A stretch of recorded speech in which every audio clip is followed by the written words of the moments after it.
Hello, traders. FX Pip Collector here. Today is Wednesday, September 11th, and this is my recap of the top of videos of the day. And gold came in number 3 today, so we're going to do a quick recap on the 1 hour time frame. If you didn't see my full top-down analysis on gold from this morning, make sure you check out the video linked at the end of this video over here. So gold did make a pretty nice impulsive move to the downside today. Gold is a little tough right now, honestly, because if you zoom out a little bit, it is extremely sideways. Kind of looks to me like it's now forming like a WXY pattern, and if that's true, then this is likely now going to make 3 waves to the downside for a wave Y.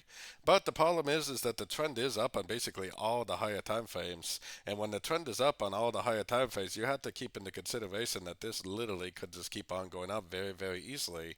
Now I have my Fibonacci retracement on here because if it does decide to reverse down, then most likely it would probably make some sort of a 3-way pattern up to a Fibonacci retracement level and a big engulfing move to the downside.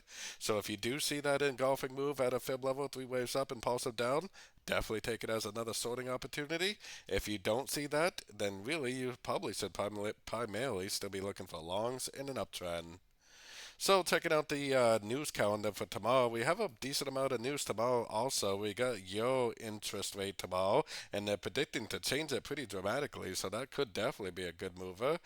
We also have PPI news for the US tomorrow and unemployment claims for the US, press conference for Europe. And we got somebody in Switzerland talking in 30-year bonds tomorrow. So definitely another pretty full day of the news calendar, which is great news for us. So anyways, definitely don't forget to join my free Discord channel, which is linked down here in the corner. And as always, thank you and happy trading.